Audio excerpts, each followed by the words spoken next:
तू लोकांवर खूप लवकर ट्रस्ट करतेस का? जरी ते अजून फुल्ली प्रूव्ह झालेले नसतील तरीही तू त्यांच्यावर विश्वास ठेवतेस.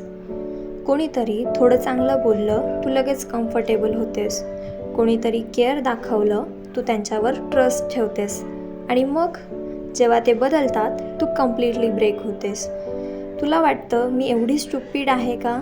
पण खरं सांगू, तू स्टुपिड नाही आहेस, तू फक्त प्युअर आहेस.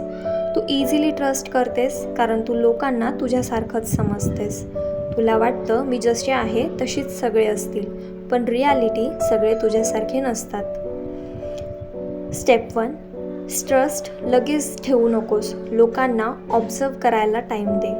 स्टेप 2, वर्ड्सपेक्षा ॲक्शन्स बघ. लोक काय बोलतात, काय बोलत नाहीत, ते काय करतात ते इम्पॉर्टंट आहे. स्टेप 3, थोडं प्रोटेक्टेड ठेव स्वतःला, सगळ्यांना ॲक्सेस देऊ नकोस. स्टेप 4, ट्रस्ट अर्न करण्याची गोष्ट आहे, फ्रीमध्ये देण्याची नाही. तू चुकीची नाहीस, तू फक्त रिअल आहेस, पण आता वेळ आली आहे तुझं हर्ट प्रोटेक्ट करण्याची. जर तूही चुकीच्या लोकांवर ट्रस्ट केलं असेल तर हा व्हिडिओ सेव्ह कर आणि पुढच्या वेळी थोडं स्लो हो.